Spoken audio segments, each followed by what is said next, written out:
বিরতি থেকে সরে আসার হুঁশিয়ারি তেহরানের। রাশিয়া বলছে এ যুদ্ধে শোচনীয় পরাজয় হয়েছে যুক্তরাষ্ট্র ও ইসরায়েলের।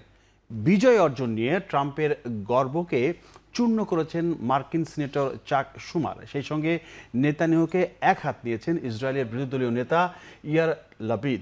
প্রশ্ন হচ্ছে, ইরান যুদ্ধে পরমাণু অস্ত্র প্রয়োগের সম্ভাবনা দেখা যাচ্ছিল, এমন আশঙ্কা কতটা সত্য? হরমুজ প্রণালী সচল হলে জ্বালানি সংকট স্বাভাবিক হতে কত সময় লাগতে পারে? ইরানের পুরো সভ্যতা ধ্বংস করে দেওয়ার হুমকিকে কিভাবে দেখছে বিশ্ব? যুদ্ধে পাল্টাপাল্টি বিজয় অর্জনের দাবি ওয়াশিংটন ও তেহরানের। প্রকৃতপক্ষে জয়ের পাল্লা কোন দিকে বাড়ি? মোটামুটি এসব নিয়ে আজ আমরা কথা বলতে চাই। গোটা আয়োজন জুড়ে আপনাদের সাথে আছি আমি মোস্তফা কামাল স্বপন, এবং স্টুডিওতে আমন্ত্রণ জানিয়েছি আমার সাথে রয়েছেন আলতাফ পারভেজ, লেখক ও রাজনৈতিক বিশ্লেষক, এবং সিরাজুল ইসলাম, সিনিয়র সাংবাদিক এবং কলামিস্ট। দুজনকেই স্বাগত জানাচ্ছি এখন প্রকাশে। আমি শুরু করতে চাই আলতাফ পারভেজ আপনাকে দিয়ে। সেটি হচ্ছে যে লেবাননে হামলা চলছে, এবং লেবাননে হামলা বন্ধ না হলে এবং যুদ্ধবিরতির চুক্তিতে লেবাননকে না আনলে যুদ্ধবিরতির যে কথা বলা হচ্ছে সেখানে ইরান রাজি না। আর একটা বিষয় হচ্ছে যে এরই মধ্যে কিন্তু হরমুজ প্রণালী বন্ধ করে দেওয়া হয়েছে। ফলে পরিস্থিতি আবার কোন দিকে যাচ্ছে? আসলে যুদ্ধ তো শেষ হয়নি, যুদ্ধ বিরতি হয়েছে মাত্র। বিরতি মানে বিরতির পর আবার শুরুও হতে পারে, এবং কোনো শান্তি চুক্তি হয়নি। শান্তি আলোচনা সবে শুরু হয়েছে। 2 সপ্তাহের জন্য যুদ্ধ বন্ধ হয়েছে, অর্থাৎ বন্ধ হয়েছেও বলা যায়। ইরান হামলা অব্যাহত রেখেছে লেবাননে চলছে। হ্যাঁ জি। এবং লেবাননে যারা যুদ্ধ করছে তারা ইরানের বন্ধু সংগঠন হিজবুল্লাহ, প্রধানত প্রক্সি যেটাকে বলা যায়। ফলে ইরান যে 10 দফা দিয়েছিল যুদ্ধ বন্ধের শর্ত হিসাবে, তার 10ম দফায় আছে যে লেবাননে হামলা বন্ধ করতে হবে। তার মানে ইরানের দিক থেকে তো এই যুদ্ধ বিরতি মেনে নেওয়ার কোনো সুযোগ নেই। আচ্ছা, তারা আপাতত মেনে নিয়েছে। তারা, আমি বলবো, কিছুটা প্রতারিত হয়েছে আর কি। এবং মধ্যপ্রাচ্যের সমস্যা কিন্তু ইরান নয়, লেবানন নয়। মধ্যপ্রাচ্যের সমস্যা হলো ইসরায়েল। ফলে ইসরায়েল যেহেতু লেবাননে হামলা অব্যাহত রেখেছে, তাহলে আমরা বলতে পারি না যে যুদ্ধ বন্ধ হয়েছে। যুদ্ধ বিরতিও হয়নি ঠিক মতে। ফলে ইরানের দিক থেকে তো এই অবস্থা মেনে নেওয়া যায় না। ইরান যে কোনোভাবে যুদ্ধবিরতি থেকে বেরিয়ে আসার চেষ্টাও করবে, কারণ লেবাননের তার সামরিক বন্ধুদের সে ইসরায়েলের কামানের খোরাক হতে দিতে পারে না। দিন শেষে তো আসলে আমরা যুদ্ধ কেউই চায় না। এখন যুদ্ধবিরতির যেহেতু আলাপ হচ্ছে, সেই আলাপটাকে তো একটু মজবুত করতে হবে, একটা বন্ধনে তো আবদ্ধ করতে হবে, দেশের মানুষকে তো বাঁচাতে হবে। ওই জায়গাটায় কি একটু নমনীয় হওয়ার সুযোগ আছে না? দেখুন, যুদ্ধ কখন হয়? রাজনীতির যেখানে শেষ, যুদ্ধের সেখানে শুরু। মধ্যপ্রাচ্যে রাজনীতিকে, শুভবোধকে, কোনো বিশ্ব ব্যবস্থাকে কাজ করতে দেওয়া হয়নি। দেখুন, গাজায় যেভাবে একটা গণহত্যা হলো, সেটাই হচ্ছে এখন লেবাননে। এবং ইরান তো আসলে যুদ্ধ করেনি, ইরানে আগ্রাসন চালানো হয়েছে। এটাকে আমরা সবাই রেডিও টিভিতে যুদ্ধ বলছি, কিন্তু ইরান তো আত্মরক্ষার জন্য লড়ছে। এটা একটা একতরফা, গত 39 দিনে একতরফা একটা আগ্রাসন চালানো হলো। ফলে এই আগ্রাসন বন্ধে একটা স্থায়ী সমাধান যে ইরান চাইছে, সেটা খুবই ন্যায্য। যুক্তরাষ্ট্রকে এবং ইসরায়েলকে, বিশেষ করে সিরিয়ায়, লেবাননে এবং ইরানে যখন তখন হামলার যে একটা প্র্যাকটিস সে করে এসেছে বছরের পর বছর, এটা অবশ্যই বন্ধ করতে হবে। না হলে এই যুদ্ধবিরতির আসলে কোনো মানে হয় না। ফলে আমরা যে একটা যে শান্তির কথা আপনি বললেন, এটা খুবই কপট হয়ে যায় যদি ইরানের প্রতি ন্যায্য আচরণ করা না হয়। এবং সারা বিশ্ব তো আগ্রাসন থামাতে পারেনি। ফলে বিশ্বজুড়ে যে যদি শান্তির চাওয়া, সেটাও আসলে খুব একটা ন্যায্য নয়, নৈতিকভাবে শক্তিশালী নয়। কারণ এই যে গাজায় যে গণহত্যা হলো, বিশ্বের কেউ কিন্তু সেটা থামাতে পারেনি। ফলে এই যে শান্তির এখনকার আকুতি, এটা আসলে ইসরায়েলের পক্ষেই যায়। জি, আসবো আপনার কাছে। যেতে চাই সিরাজুল ইসলাম, আপনি একটু বলবেন। সেটা হচ্ছে যে যেটা তিনি আলতাফ পারভেজ বললেন, 10 দফার যে চাওয়া পাওয়ার কথা, সেই জায়গাটায় ধরেন 3টি গুরুত্বপূর্ণ বিষয় বলা হচ্ছে। একটি হচ্ছে যে পুরো মধ্যপ্রাচ্য অঞ্চল থেকে ইরান চাচ্ছে মার্কিন সৈন্য প্রত্যাহার করা হবে, এবং যুদ্ধে ইরানের যে ক্ষয়ক্ষতি হয়েছে সেটা ক্ষতিপূরণ দিতে হবে, এবং হরমুজ প্রণালী পুরোটাই ইরানের নিয়ন্ত্রণে থাকবে। তো এই 3টা শর্ত, 10টার মধ্যে লেবানন ইস্যু আছে, 3টি শর্ত খুবই গুরুত্বপূর্ণ। আপনার কাছে কি মনে হয় এই 3টি শর্ত ট্রাম্প খুব সহজে মেনে নিবে, বা ট্রাম্প এই শর্তগুলো মেনে আলোচনায় বসবে, বা আলোচনা দিন শেষে ফলপ্রসূ হবে, এমনটাকে আশা করি, নাকি এখানে অন্য কোনো মারপ্যাচ থাকতে পারে? ধন্যবাদ স্বপন আপনাকে, ধন্যবাদ সহ আলোচক পারভেজ ভাইকে। ধন্যবাদ জানাচ্ছি এখন টিভির সমস্ত দর্শক শ্রোতা সবাইকে। ধন্যবাদ জানাচ্ছি আমাদের সাথে যারা রয়েছেন সহযোগিতায় তাদের সবাইকে। আপনি যে প্রশ্ন করলেন এই যে 3টি শর্ত ট্রাম্পের পক্ষে মেনে নেওয়া সম্ভব কি না, বাস্তবতা হচ্ছে যে মেনে নেওয়া কঠিন, কিন্তু ঘটনা তো ঘটেছে অন্য জায়গায়। কি ঘটনা ঘটছে? ঘটনাটা ঘটেছে এই যে এই সমস্ত শর্ত মেনে নিয়েই যুদ্ধবিরতি হয়েছে। ইরান আমেরিকার পক্ষ থেকে বহুদিন ধরে, সেটা কি আমি মৌখিক মানে নাকি এই যে শর্তগুলোকে এখনো মৌখিকভাবে মেনে নিয়েছে? না না ডিড ডকুমেন্টস না, হ্যাঁ মৌখিকভাবেই তো, আপাতত মৌখিকভাবে। কারণ ইরানের সাথে তো আর আমেরিকার সরাসরি কথা হয় না, টেলিফোনেও না, কোনো কিছুতে।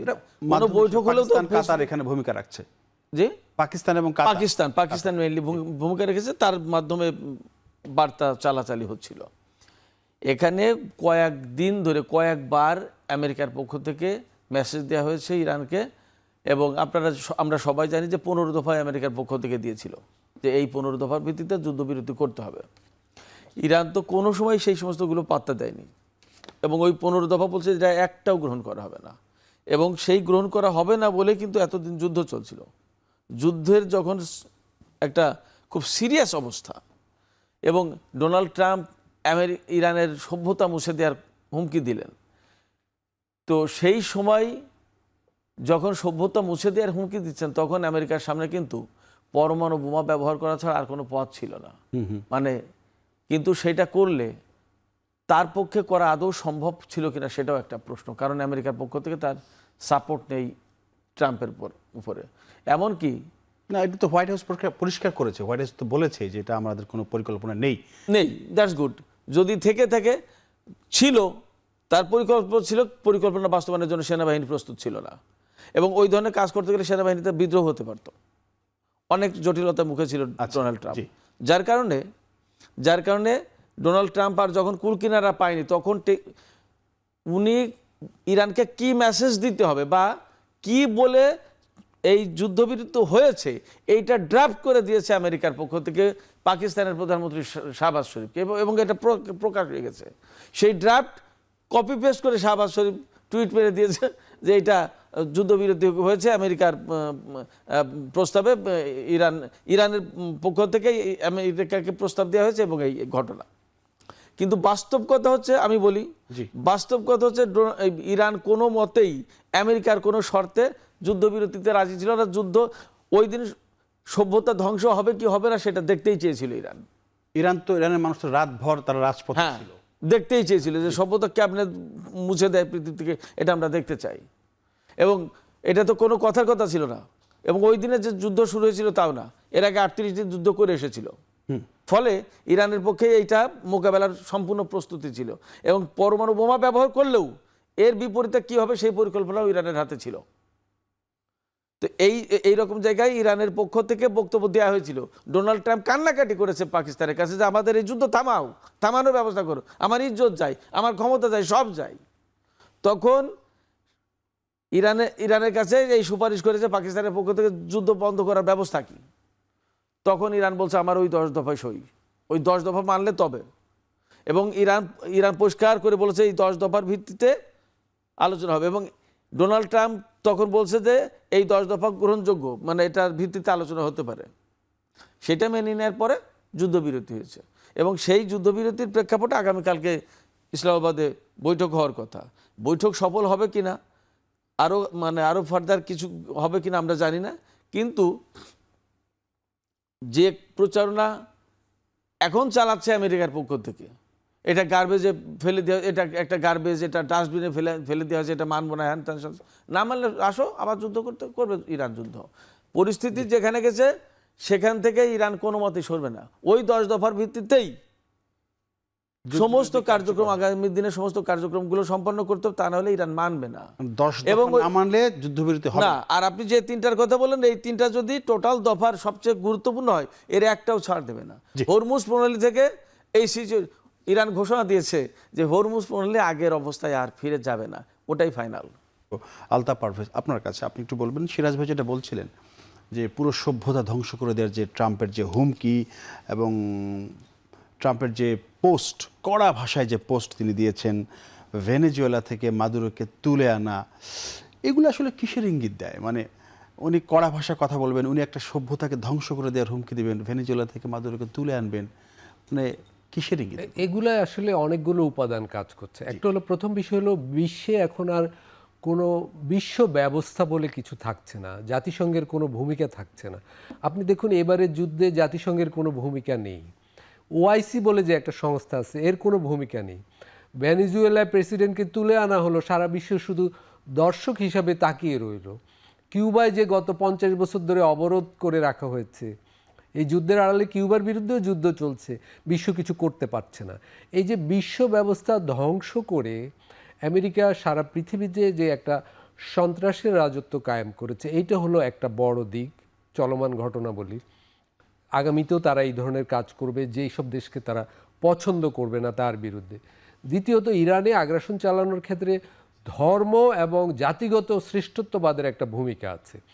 আপনি ইসরায়েলের দিক থেকে তো জায়নিস্ট একটা প্রবণতা আছেই ইরানকে ধ্বংস করার জন্যে, প্যালেস্টাইনিদের ধ্বংস করার জন্যে। জি, সেইটায় ট্রাম্পও যুক্ত হয়েছে, এবং ট্রাম্প কিন্তু জনপ্রিয় প্রেসিডেন্ট, জনপ্রিয় ভোটে নির্বাচিত হয়েছেন। তার এগুলাকে কিন্তু পাগলামি হিসাবে দেখাটা আরেক ধরনের পাগলামি হবে, বোকামি হবে। ট্রাম্প যুক্তরাষ্ট্র জুড়ে যে হোয়াইট সুপ্রিমেসি, সাদা শ্বেতাঙ্গ শ্রেষ্ঠত্ববাদের জোয়ার বইছে, দক্ষিণপন্থার জোয়ার বইছে, খ্রিশ্চানিটিকে চাঙ্গা করার চেষ্টা করছেন, ধর্মকে আবার রাজনীতিতে, আমেরিকার রাজনীতিতে প্রবলভাবে যুক্ত করার চেষ্টা করছেন, এই যুদ্ধের সময় সেটাও কিন্তু আমরা দেখেছি। ফলে উনি যা বলছেন, আমরা যেটাকে উন্মাদনা বলছি, উন্মাদগ্রস্ততা বলছি, আসলে মোটেই তা নয়। ট্রাম্প কাদের মাধ্যমে জিতেছেন?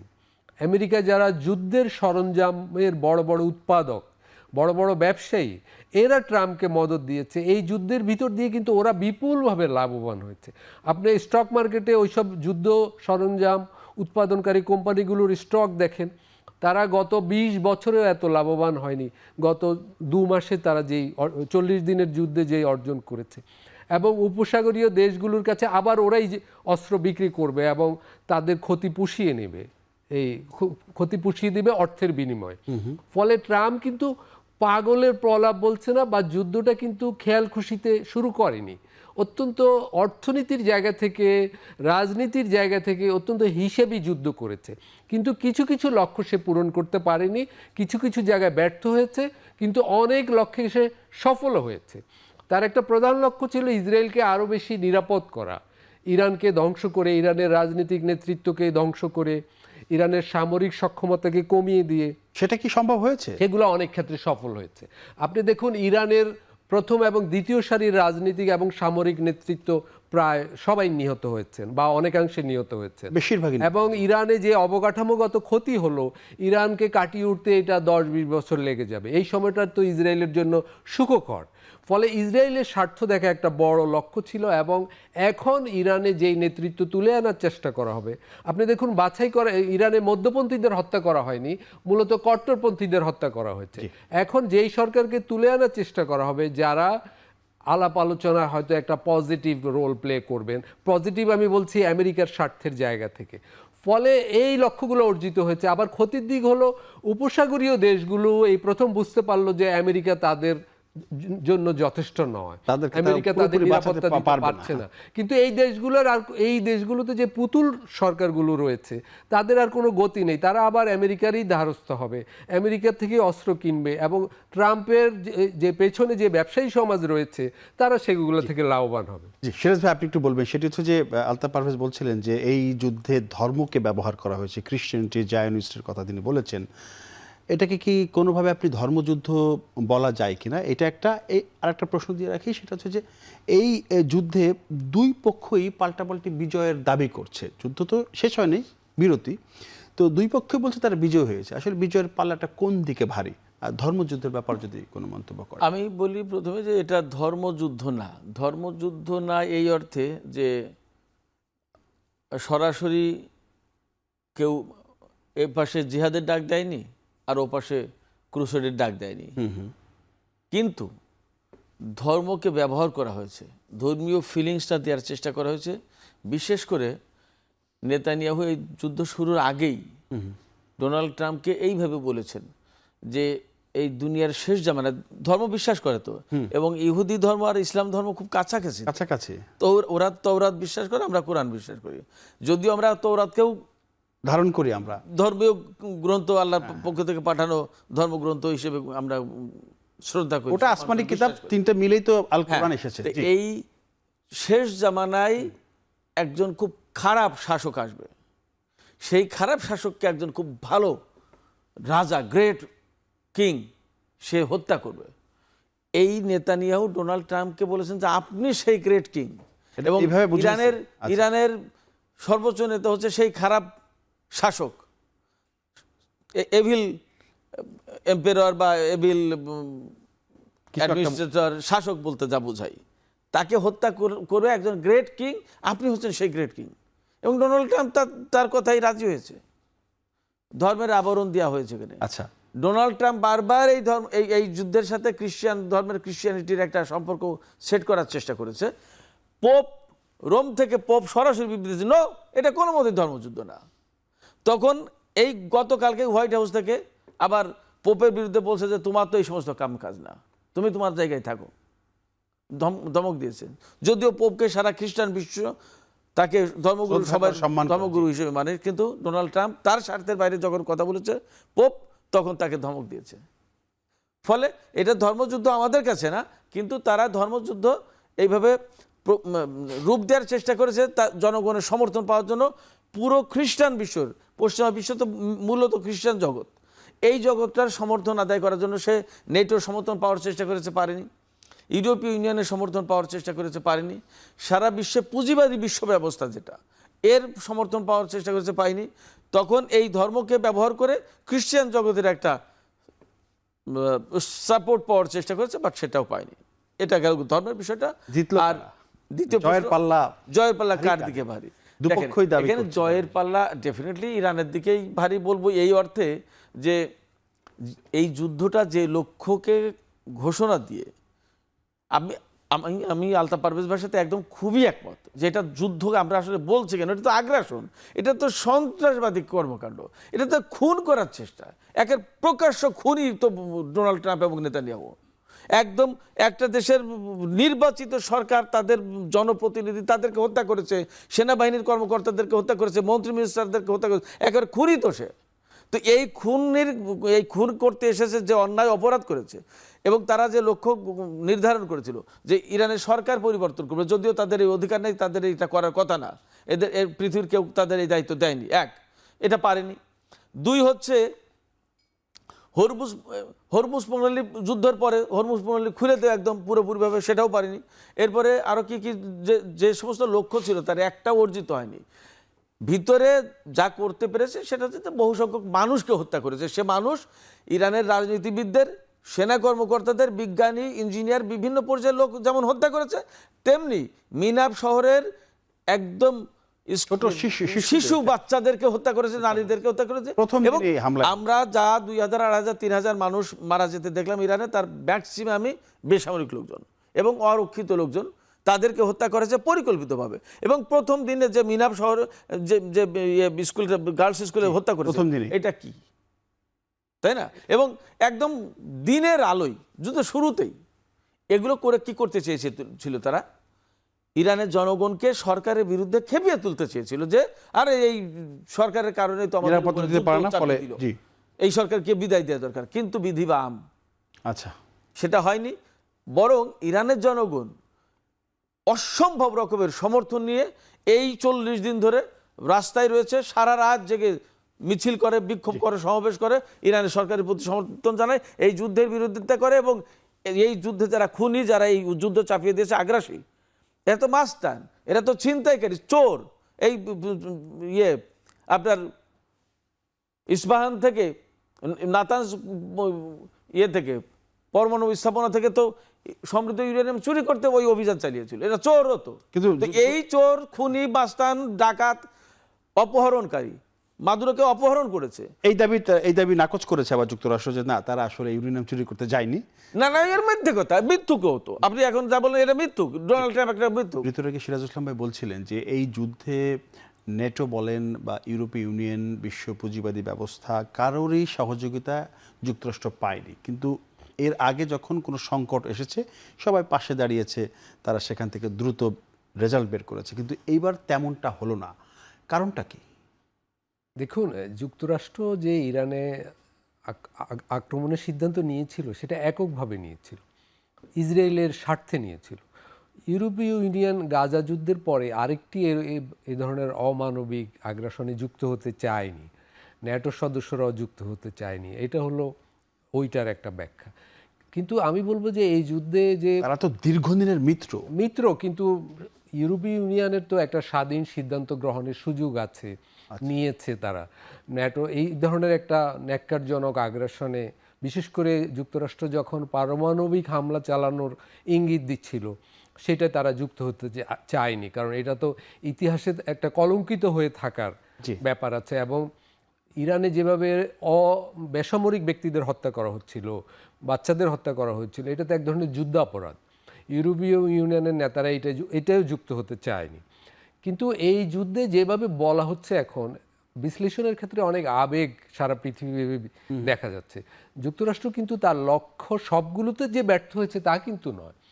দেখুন, একটা হলো ইসরায়েলকে নিরাপদ করা হলো মধ্যপ্রাচ্যে তার প্রধান লক্ষ্য। এই গত 40 দিনের যুদ্ধে সেটা কিন্তু অনেকটা অর্জিত হয়েছে। সে রেজিম চেঞ্জ করতে পারেনি, কিন্তু ইরানের প্রথম এবং দ্বিতীয় সারির সামরিক এবং রাজনীতিবিদ যারা নেতৃত্ব, সেটাকে কিন্তু ধ্বংস করতে পেরেছে।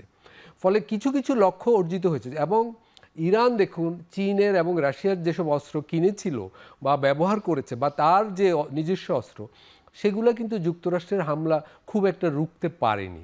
এক দুটি বিমান হয়তো ভূপাতিত করেছে, কিন্তু চীনের অস্ত্রের যে এখনও যুক্তরাষ্ট্রের চেয়ে পিছিয়ে আছে, এটাও এই যুদ্ধে যুক্তরাষ্ট্র কিন্তু দেখিয়েছে। ফলে যুক্তরাষ্ট্রের কিন্তু অর্জনও আছে। এবং সর্বশেষ আমি যেটা বলবো, যুদ্ধ থেকে যে 30-40 দিনের ভিতর যুক্তরাষ্ট্র পিছিয়ে এসেছে, এইটাও এই অর্থে বুদ্ধিদীপ্ত সিদ্ধান্ত যে ইউক্রেন যুদ্ধ থেকে রাশিয়া কিন্তু বের হতে পারেনি, এবং রাশিয়া যে যুদ্ধে জড়িয়ে আছে এটা রাশিয়ার জন্য ক্ষতিকর হয়েছে। ইরানের সঙ্গেও যুক্তরাষ্ট্র যদি যুদ্ধে লিপ্ত থাকতো, যুক্তরাষ্ট্রের জন্য ক্ষতি হতো, কারণ ইতিমধ্যে যুক্তরাষ্ট্র তো বোঝা যাচ্ছে যে সামরিক ওই সক্ষমতা নেই যে ইরানে রেজিম চেঞ্জ করবে বা ইরানের আরও বেশি ধ্বংস করবে।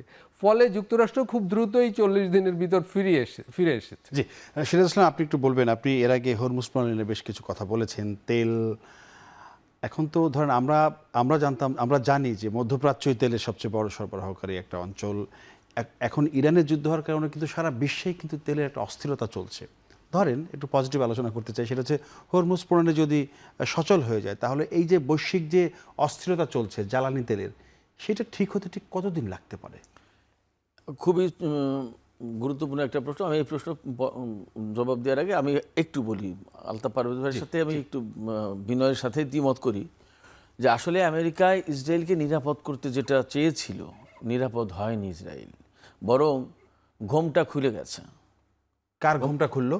ঘোমটা খুলে গেল, ধরুন এতদিন ইসরায়েলকে সারা বিশ্বের সামনে মহাশক্তি ধরে একটা শক্তি হিসেবে, একটা দেশ হিসেবে বা একটা ভূখণ্ড হিসেবে চিহ্নিত করা হয়েছে। হ্যাঁ, ঠিক আছে। এই জায়গাটায় ঘুমটা খুলে গেল। গত জুন মাসেই কম বেশি হয়েছে। এবার ইরান একের পর এক ইসরায়েলে হামলা চালিয়েছে, এবং ইসরায়েল নিরাপদ তো হয়নি, বরং ইসরায়েলের জনগণ এখন রাস্তায় নেমেছে, অসম্ভব রকম অনিরাপদ, ব্যাপক সমাবেশ, এবং বাংকারে থাকতে বিরক্ত হয়ে গেছে তারা, সেটা এবং আমরা দেখছি। জি, তাদের হুইসেল শুনতে শুনতে, সাইরেনের শব্দে জনজীবন অতিষ্ঠ। মানুষ অনেকে ঘরবাড়ি থেকে লাফিয়ে পড়ে আত্মহত্যা করেছে এই ঘটনার ভেতরে। আচ্ছা।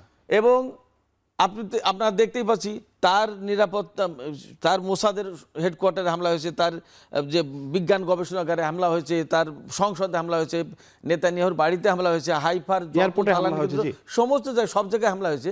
তার যে যত সামরিক অস্ত্র উৎপাদন কারখানা, ড্রোন কারখানা, যত যা কিছু, প্রত্যেকটা জায়গায় হামলা হয়েছে। এমন কোনো জায়গা নেই যেখানে হামলা বাদ আছে। তেল আবিব, বীরশেবা, আপনার পশ্চিম জেরুজালেম, হাইফা, এমনকি দিবোনা যে পরমাণু কেন্দ্র, সেখানেও হামলা হয়েছে। তার মানে ইসরায়েল কোনো মতেই নিরাপদ নয়। এতদিন যুদ্ধ না করে নিরাপদ ছিল, যুদ্ধ করে বেশি অনিরাপদ হয়েছে। কোনো মতেই আমেরিকা, ইসরায়েল কেউ আর নিরাপদ না।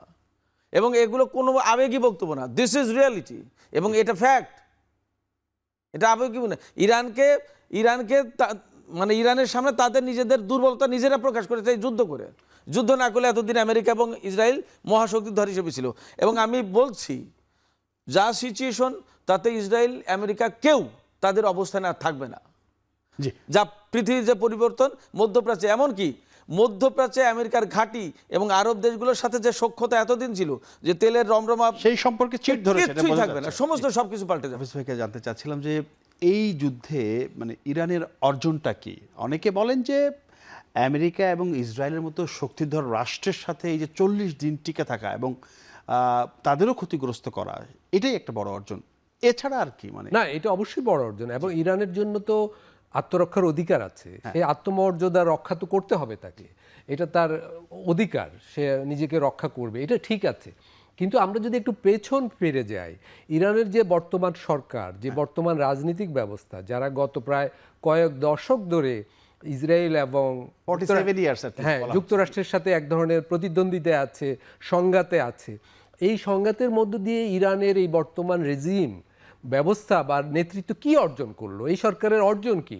দেখুন, আমি কতগুলো বলছি, ইরানের এই সরকার গত কয়েক দশক ধরে তার সামরিক নেতৃত্ব, তার বিজ্ঞানী, তার রাজনীতিবিদ, তার সুপ্রিম লিডারকে রক্ষা করতে পারেনি, এবং ইরানের মানুষকেও নিরাপত্তাহীন করেছে এই সরকার।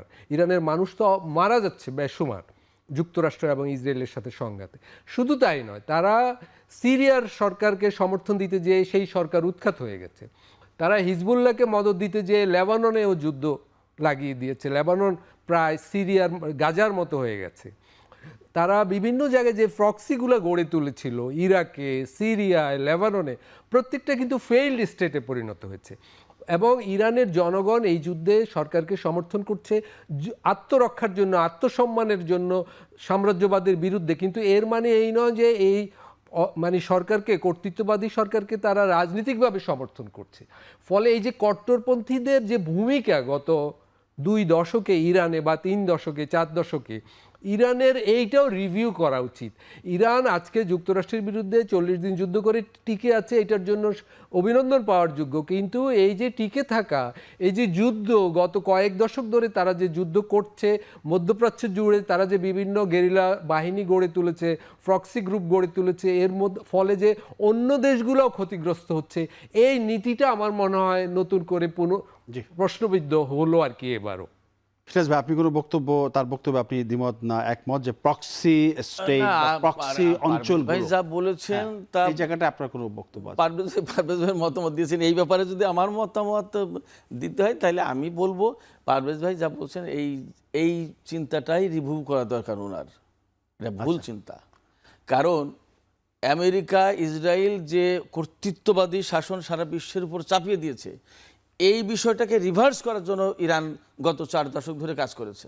এবং গত 4 দশক ধরে কাজ করতে গিয়ে প্রতি পদে পদে বাধা দিয়েছে আমেরিকা। এবং ইরানের ভেতরে যা সংকট তৈরি হয়েছে আমেরিকা ইসরায়েলের কারণেই তৈরি হয়েছে। কিন্তু এটা ইরানের শাসকরা কেউ করে। সিরাজ ভাই, এটাও তো সত্য যে আপনার সিরিয়া, ইরাক, প্রত্যেকটা জায়গায় যেভাবে ক্ষতিগ্রস্ত হয়েছে তাদের যে প্রত্যেকটা জায়গায়, এর প্রত্যেকটা জায়গায় আমেরিকা ইসরায়েলের কারণেই হয়েছে, আচ্ছা, ইরানের কারণে না। প্রত্যেকটা জায়গায় আমেরিকা তাদের, আপনি গ্রেটার ইসরায়েল প্রতিষ্ঠা করার কথা, ইরানের ইন্টারেস্ট ওই দেশে আছে দেখি কি আমেরিকা অ্যাটাক করছে, এরকম না? এরকম এটা ইরানের ইন্টারেস্ট, ইরান লেবাননে ইন্টারেস্ট আছে বা সিরিয়াতে তাদের ভূমিকা আছে, সেই ভূমিকার জেরেই কি আমেরিকা সেখানে অ্যাটাক করলো নাকি বা ইসরায়েলের নিজস্ব কোনো? না, মিডল ইস্ট নিয়ে আমেরিকার একটা প্ল্যান, ইসরায়েলের আর একটা প্ল্যান। এই সমস্ত আলোচনা করতে গেলে দীর্ঘ আলোচনা, আমি একটু পিছন থেকে ছোট্ট করে বলি। গ্রেটার ইসরায়েল প্রতিষ্ঠা করার চিন্তা কার? ইসরায়েলের এবং আমেরিকা। জি। এই গ্রেটার ইসরায়েল প্রতিষ্ঠা করতে গেলে পুরো মধ্যপ্রাচ্যের একটা বিরাট ভূখণ্ড তাদের দখলে নিতে হবে, এবং সেই দখলে নেওয়ার ধর্মীয় যেমন একটা উন্মাদনা আছে, তেমনি রাজনৈতিক উন্মাদনা আছে, তেমনি সামরিক উন্মাদনা আছে, তেমনি অর্থনৈতিক উন্মাদনা আছে। পুরো মধ্যপ্রাচ্যের তেল সম্পদ, গ্যাস সম্পদ সব তাদের দখলে চলে যাবে। এই জায়গায় বাধা দিতে চায় ইরান। এই জায়গায় সংকটটা তাদেরকে, এই ইরানকে শয়তান বা রেজিম হিসেবে দেখানোর চেষ্টা করেছে সারা বিশ্বে এই আমেরিকা এবং ইসরায়েল এবং পশ্চিমা গণমাধ্যমগুলো। এবং এই গণমাধ্যম আর আমেরিকা ইসরায়েলের এই প্রচারণাকে আমরা ভীষণভাবে গিলেছি। This is the mistake of us. কেমন? যার কারণে মধ্যপ্রাচ্যে ইরান কোনো সংকট তৈরি করেনি, সংকট তারা তৈরি করেছে। এই সংকট উল্টে দেওয়ার চেষ্টা করেছে গত 4 দশক ধরে। ইরান যদি না থাকতো আজকে বিশ্বের মানচিত্র পাল্টে যেত। জি সিরাজ ভাই ধন্যবাদ। আমি 30 সেকেন্ড আপনাকে সময় দিতে চাই। লাস্ট না, আমি এটা বলছি যে মধ্যপ্রাচ্যের মূল সমস্যা ইসরায়েল, আচ্ছা। এতে কোনো সন্দেহ নেই। কিন্তু ইরানের যে সরকার এবং অগণতান্ত্রিকভাবে যে দেশটা পরিচালনা করছে এবং সেই মধ্যপ্রাচ্য জুড়ে যেই কাজগুলো করেছে, তাতে ইরানের জনগণ কিভাবে লাভবান হলো, কতটুকু লাভবান হলো বা আদৌ লাভবান হলো কি না, সেইটা নিয়ে আমার প্রশ্ন। যে এইটা ঠান্ডা মাথায় ভাবা উচিত যে ইরানের সরকারের ভূমিকায় তার দেশের মানুষ গত 4 দশকে কতটুকু লাভবান হলো, একটা স্বাধীন এইটাই হলো প্রশ্ন। যেই সরকার তার নিজের সামরিক ব্যক্তিত্ব, তার বিজ্ঞানী, তার রাজনৈতিক নেতৃত্বকে রক্ষা করতে পারছে না, হামাসকে রক্ষা করতে পারেনি, হিজবুল্লাহকে রক্ষা করতে পারেনি, সিরিয়া আসাদ সরকারকে রক্ষা করতে পারেনি, বরং এই প্রত্যেকটা জায়গায় যুক্তরাষ্ট্র এবং ইসরায়েলের আধিপত্য কায়েম হয়েছে এবং ইসরায়েলের পক্ষে গ্রেটার ইসরায়েল করা আরো সহজ হয়েছে। জি না, আপনি কি 30 সেকেন্ড কথা বলবেন কিনা? না আরো সহজ হবে না, বরং বাধাটা শক্ত হইল। আমি আগেই বলেছি যে ইসরায়েল এবং আমেরিকা সারা বিশ্বের কাছে মহিরুহ ছিল। এই যুদ্ধের ভেতরে তাদের ঘুমটা খুলে গেছে, তারা যে দুর্বল, তারা যে মহিরুহ না, এইটা প্রমাণ হয়ে গেছে। যার কারণে ইসরায়েল এবং আমেরিকাকে মোকাবেলা 1-2 এর ব্যাপার প্রত্যেকটা মুহূর্তে মুহূর্তে সংঘাত হবে। ধন্যবাদ জানাচ্ছি সিরাজুল ইসলাম এবং ধন্যবাদ জানাচ্ছি আলতাফ পারভেজ, দুজনকে অসংখ্য ধন্যবাদ। আজকে দর্শক আজ এ পর্যন্তই। আগামীতে নতুন কোনো বিষয়ে আমরা কথা বলবো। সে পর্যন্ত সবাই ভালো থাকবেন, নিরাপদে থাকবেন। সবাইকে ধন্যবাদ। শুভরাত্রি।